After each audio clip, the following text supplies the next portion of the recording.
I've been asked to talk about what is Indonesia's diaspora's contribution to our national development. I want to start by this map. This was a map of a chain of islands in the 1800s. The world called this chain of islands the East Indies. Some parts of the world, they call this India. However, in the early 1900s, a group of Indonesian students based in the Netherlands decided that this chain of islands from Sabang in the west to Papua in the east will be called Indonesia. The role of Indonesia's diaspora to our national development has started since the very beginning of our imagined community as a country. And it continues until we fought for our independence. In 1945, on the 17th of August, our first president, Sukarno, declared our independence.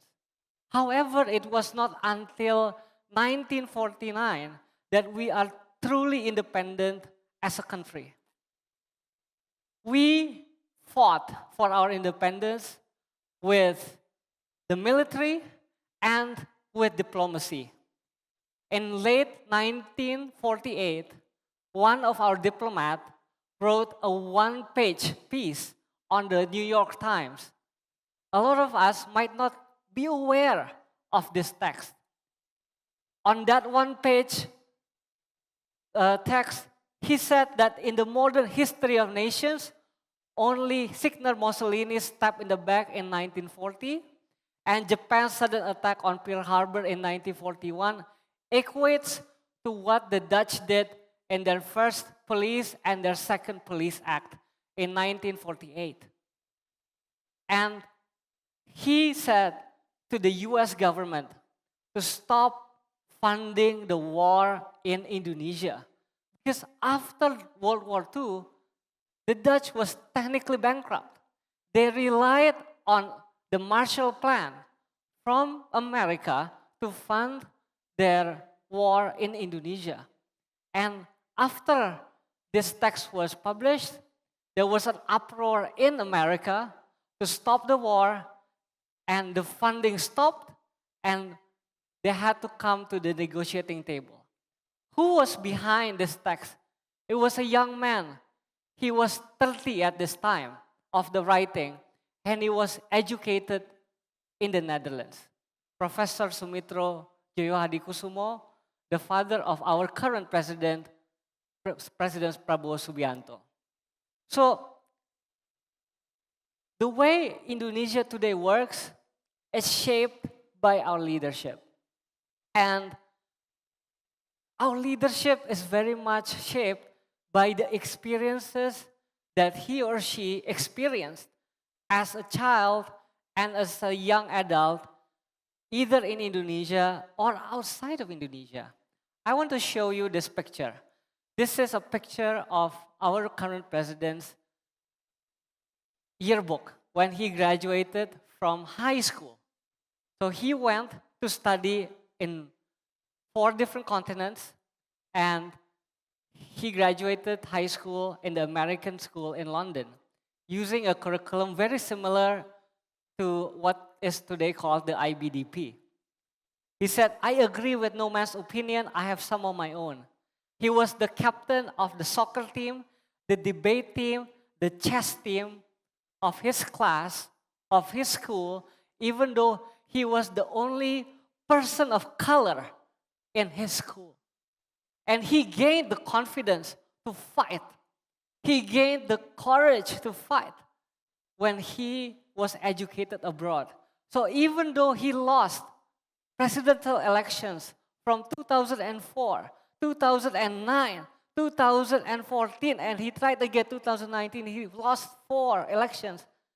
He succeeded in his 5th. Because there's no such thing as failure until you give up. The rest is called learning. And he will not have that bravery to continue to push on without the world education that he had experienced. And it is not unique to Indonesia. Our modern world is shaped by this man, Alexis de Tocqueville, who went to study how democracy works in America. He's French. And his book is now the most read political science textbook. Everybody who studies political science have to read this book. And it's about reflections on how to do democracy in Europe.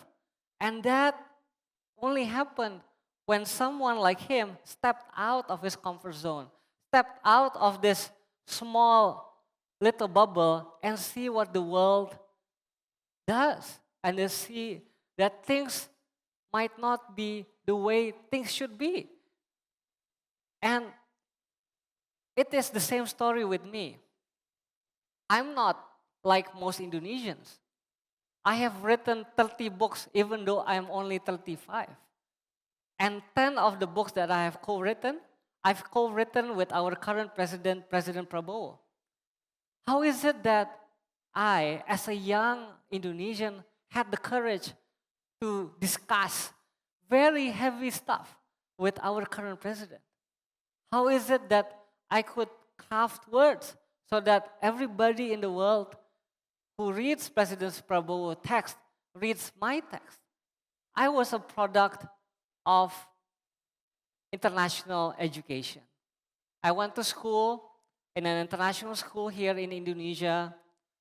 I went to do my undergraduate studies in Melbourne, and I was the first Indonesian ever to be granted the opportunity to intern at the Victorian Parliament in Australia. There I found the courage that actually we, persons of color from Indonesia, we can compete.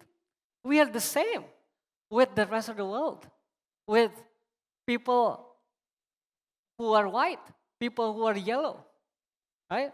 And that if we have a good idea and our idea makes sense, then we can change the world. When I was in Australia, I managed to change Australia's visa rule for foreign students. And that gave me my confidence to affect change in Indonesia. And that is why today it is my passion to provide high quality education in Indonesia for people not only from privileged background, but also from people who are not privileged. So that they have also the choice to go abroad, to see how the world works, to see that we don't have to deal with, cable tangled wires. That is not the norm. And providing this education is what I'm passionate about, and hopefully we will have more and more change makers in Indonesia. Thank you very much.